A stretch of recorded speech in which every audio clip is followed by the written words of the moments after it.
हाय सांग मैंने केमती अच्छे चलते आज बनवा जह्नी पोड़ा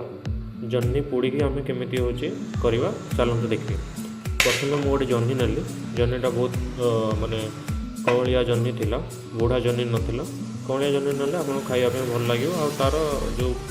सूता सूता रंग पारु रंगर बाहर से बाहरी गले भल लगे। मुझे गोटे जह्नी नहीं ताको 3 पीस कर कटिंग कर सोरिष तेल नेली सोरिष तेल नहीं मारिकी फुल लगे रखिदेली और गैस गरम करके पोड़ीदेली गोटे अर्डर कर पोड़ी मोर गैस रे पोड़ापी नाला से जाली नाला जेहेतु मुझे बहुत कंजेस्टेड होता बहुत गली पड़ा बोली बास ताको मुझे 1 by 1 सजेक रखी और मझे मझे एपट सेपट करके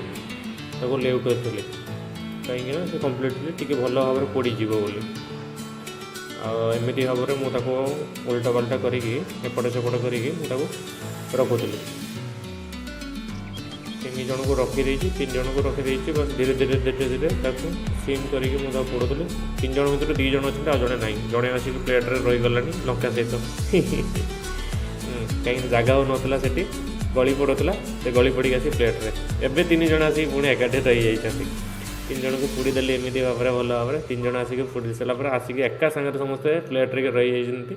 मुझे लंका नहीं लंका गुंड भी नहीं गोटे रसुण नहीं जीरा गुंड नहीं ताको जह्नी की पोड़ी भल से चोपा छड़ाई रखी आचार नहीं आप आचार बदल भी आंबुल नहीं पारे रसुण को धरिकी भल से चकटी देली लवण और लंका जीरा गुंड सहित चकटी देली तापर लंका को कंचा लंका तो नाला सुखी जाता टी मुझे से चकटी देली चकटी देकी जह्नी को भी भल भाव में चकटी देली टिके सोरिष तेल आपके पकेबे भल लगे सोरिष तेल पकेले तापर आचार सहित समस्त को मिसेकी भल भाव में चकटे देली देखो भल भाव में चकटे ये कहे ये चकटा सारा भितर मन भितर किए न कमेंट माध्यम जनइब समस्त अच्छा लुण लंका हलदी नुह आचार जह्नी देखिए लास्ट मोमेंट रे आपन कहिबे कमेंट रे कि किए आंक भितर नथिबो लास्ट कहिबे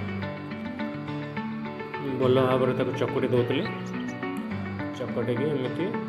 आचार सहित पूरा मिक्सिंग कर नेबे आप आंबुल देले भी भल लगे लेंबू रस भी पकई पारे भल भी लगे तो जेहेतु आचार आंब आचार थी मुझे पकई देती आंब आचार एमती आगे भल फ्लेवर आसो भल लगे खायापे चकटी देती भल भाव में चकटी एमती प्रस्तुत करती जह्नी पोड़ा पाग जह्नी की पोड़ी पाग करती भात डाली करते बास जह्नी पाग लगे खाईदेली।